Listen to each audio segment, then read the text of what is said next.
Hi, it's Alan Denman here, barging free, exploring India. We are in Hampi, or more correctly, we're just outside of Hampi, which is a really famous ancient architectural site, a site of pilgrimage with hundreds and hundreds of temples. We're very excited to visit that tomorrow, but first I've just got to tell you about our experience of Indian chaos and confusion. We came down last night on the night bus from Gokana, and we were told when we paid for the ticket we would have seats number 39 and 40. This is a sleeper, so we could sleep together. And of course, we get on the bus, and the bus drivers are shouting, and everybody's struggling to get on with their suitcases. Pandemonium, basically. And we get to our seat right at the end of the bus, and there we are, the upper deck, and it says 3940, and there's somebody already asleep there. Okay, so what do? We could wake him up, but he looked sound asleep, so we looked for somewhere else. And right at the very back of the bus, one step further, is a big sort of cubicle, right? And there's nobody in it, so we get our luggage in that eventually and stack it at one end, and then we bed down there, thinking, well, it's a long drive through the night, and we'll have a wonderful night's sleep. No way. Right, first thing to bear in mind is that it is impossible to drive for any length of time in India without hitting sleeping policemen.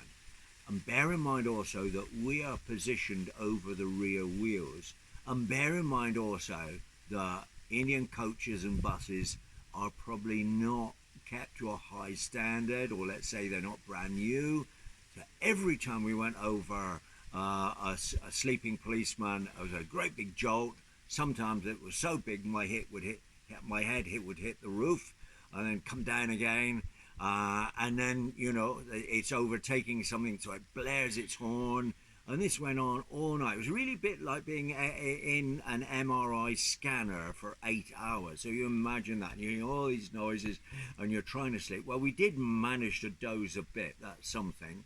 But this was really our experience of Indian chaos and confusion. And somehow or other, we get close. I think it was at Hospet, or just before that little town there, and the bus breaks down. Right. Not surprising, it's been over so many bumps, and they have to change one of the wheels.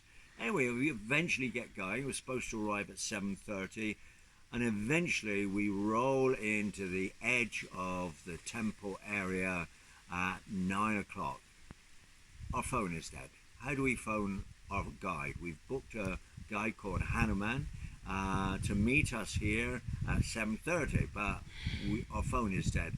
And then suddenly, out of the blue, this young guy steps forward and he says, "I'm Hanuman," right? And he's got his own little auto rickshaw. I've been calling them tuk-tuks, like you do in Thailand, but the proper name is auto rickshaw. And he's got his own auto rickshaw, and he's going to take us, except that his auto rickshaw won't start properly. And eventually it does. He fiddles around with it, fiddles with wires and connections, everything, and off we go. And then he brings us to here. So from the ghastly to the most beautiful, we're in this lovely little sort of area, little hotel area known as Little Banana. You can see banana trees behind me blowing in the wind. They've got their own papaya trees. We had fresh papaya for breakfast. Can you believe it? The bread is good here. And they have a beautiful Doberman dog called Rocky, who is soft as marshmallow. So this is where we are. And this afternoon, we're going to go in past the temples and catch a ferry to the other side of the river. But one last thing I would like to do, I'm just going to take this from you. That's it. And I'm going to swing round and just show you a little bit.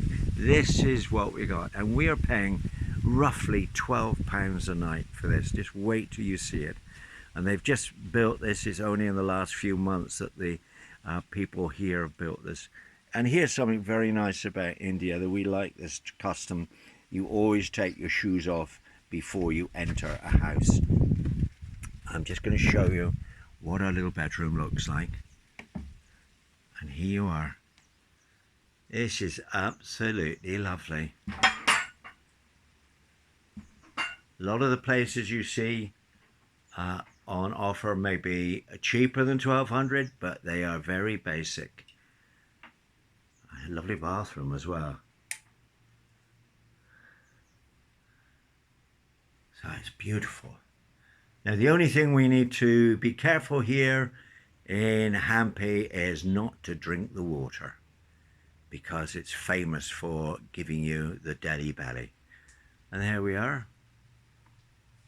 There's Asia with her giant sunglasses on, and here's a beautiful garden.